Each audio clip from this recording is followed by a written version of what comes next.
Hello everyone and welcome back. In this lecture we'll continue our discussion on strip plots. We mentioned that we can pass the hue attribute.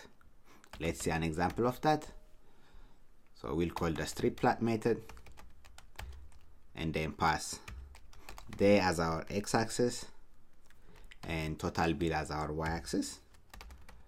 Total bill, and our data comes from the tips dataset. And for hue, let's pass 6 and run it. Okay, let's load our dataset again. Tips sns.load dataset and then tips. Okay, now let's run it again. So here we have a strip plot for each of our days on our x-axis and total bill on the y-axis. And we have hue 6, male in blue and female in green. Similarly, we can pass a jitter attribute and set it to be true. We'll see a more dispersed jitter for our hue. Here both the data for male and female is kind of mingled together. If we want it separate, we can pass the split attribute and set it to be true. So let me copy this, paste it here, and pass the split attribute and set it to true. Now if we run it, we see separate strip plots for male and female for each of our days: Thursday, Friday, Saturday, and Sunday. Okay, let's look at another example and take smoker as hue. So we have sns.strip plot. For our x-axis, we'll use the day attribute. For y-axis, we'll use our total bill data or variable. Our data comes from the tips dataset. For hue, we'll set it to be smoker, and we'll set jitter to be equal to true.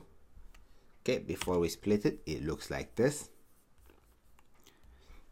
And now let's split it by passing the split attribute and setting it to be true. Run it now. Now we have smoker, yes and no for each of the days. We can also pass the palette attribute and set it to a different color.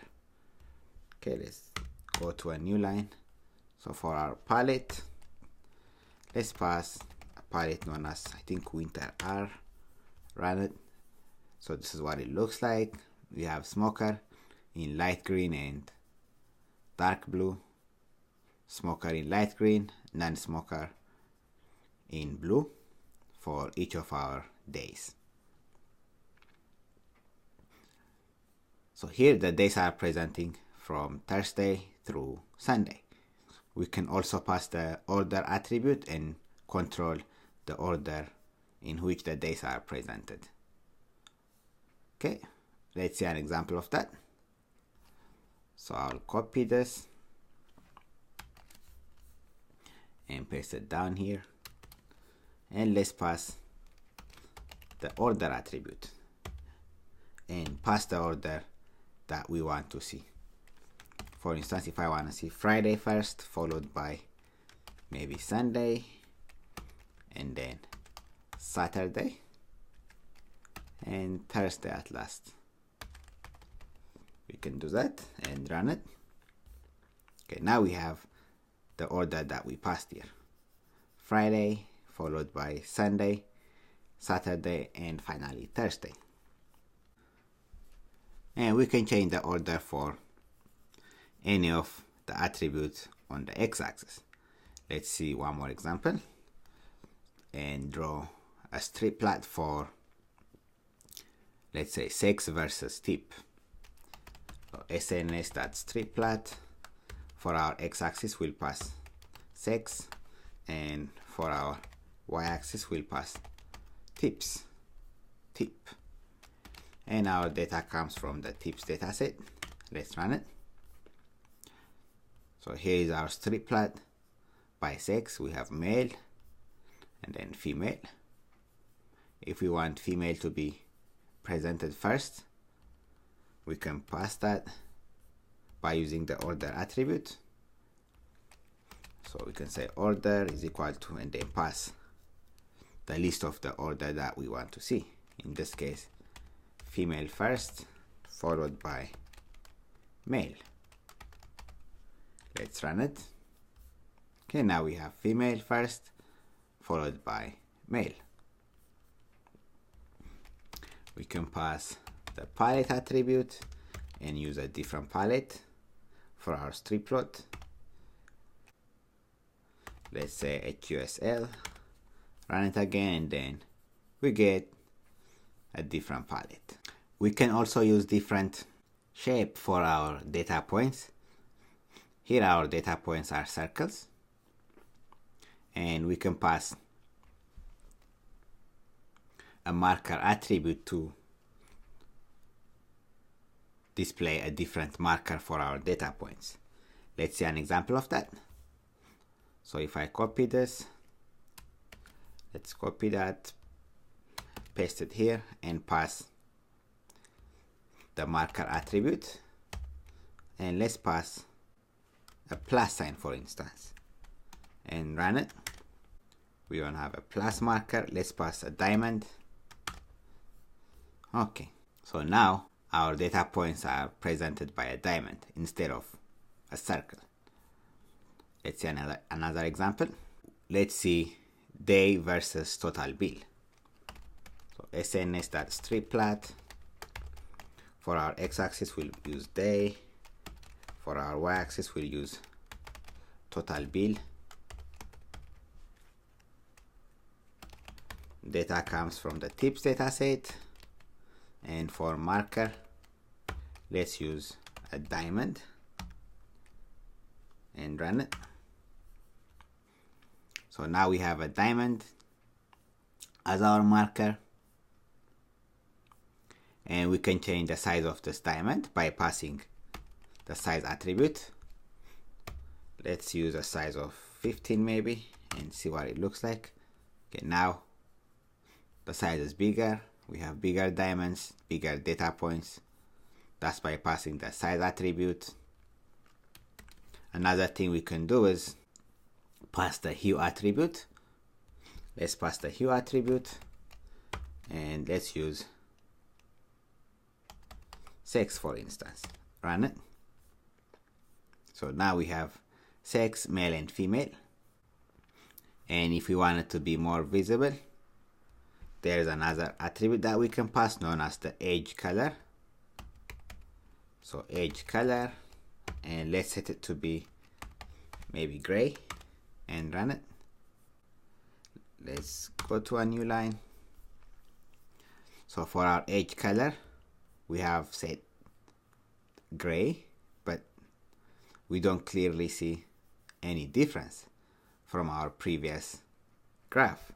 So what we'll do is pass another attribute known as alpha, and we'll pass different numbers for this alpha attribute, and that will control the way our strip plot is presented. Let's pass a value of 0.2 and see what it looks like. You see now it looks a bit different. The edging looks different. Let's pass 0.3. So that's how it looks different. Let's pass the jitter attribute and set it to true. See what it looks like. It looks like that. And now let's pass the split attribute and set it to true. See, now it looks much more different. So we can use a combination of one or more attributes in our strip plot. Here we have used a bunch of attributes. Let's add one more attribute, which is the palette attribute, and set it to maybe a QSL. We have that. We can also pass the order attribute and change the order in which the days are presented. So this is an example of how we can use a few attributes in a single plot. So the ones I wanted to focus are the marker attribute. So we passed a different marker, for instance D for a diamond, and we also passed a size attribute which helps us control the size of our data points, and this edge color gives it a different appearance for our strip plot, and we can adjust that by passing the alpha attribute to make it lighter or darker. If we pass 0.5, it looks like that. So you can play around with this alpha attribute and pass different colors. And we have seen the jitter and split attributes. Another thing we can do is draw a strip plot on top of a box plot. So we can have both of those plots in the same graph. Let's see an example of that. So SNS.strip plot, and then let's consider tip versus day. For our x-axis we'll use tip, and for our y-axis we'll use day, and the data comes from the tips data set.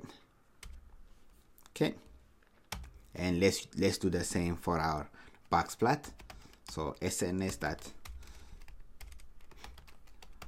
plot, and then for our x-axis we'll pass the same tip, and then for our y-axis we'll pass day, and the data comes from the tips dataset. Okay, let's run it and see what it looks like. So we have a box plot and a strip plot in the same graph. Make sure you have both of the plots in the same cell, otherwise you'll get separate plots and separate graphs. Okay, another thing we can do for our strip plot is pass other attributes. For instance, we can pass the jitter attribute,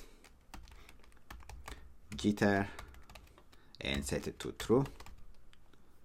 Run it again. So you have a more dispersed strip plot. And let's pass a color attribute, palette, and set it to, let's say, winter underscore R. Now we have different coloration, and if you remember, we can pass the color attribute also and pass various colors to make it appear darker or lighter. For instance, if I pass a value of 0.1, it will look darker compared to our previous graph. So let's pass another value for our color. Let's say 0.4, and we have that. Let's pass a value of 1.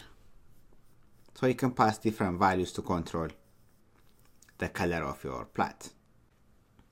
Similarly, we can draw a strip plot and a violin plot on the same graph. Let's look at an example of that. We'll consider tip versus day variables. So SNS.strip plot, and we'll pass tip for our x-axis, and for our y-axis we'll pass day, and data comes from our tips dataset, and let's pass the jitter attribute and set it to be true. And now let's complete some data for our violin plot. So we'll call the violin plot method and pass the same x and y attributes. We'll pass tip And for our y, we'll pass day, and our data comes from the tips dataset. Okay, if we run it, we have a violin plot and a strip plot. Here our strip plot doesn't look to be much visible, so let's pass some other attributes to make it visible. Let's pass a color attribute in our violin plot and set the color to maybe, let's say 0.6. Let's see what it looks like. Now it's much more visible, right? If we pass a color attribute of 0.4, it looks darker.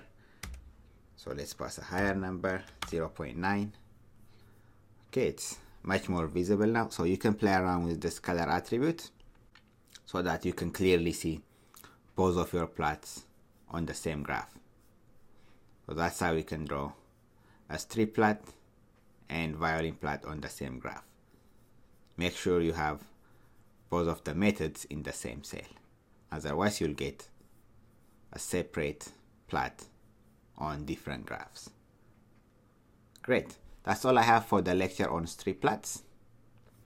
Go over it and then see the examples that we saw and try to draw a strip plot for different variable combinations on your x and y axis.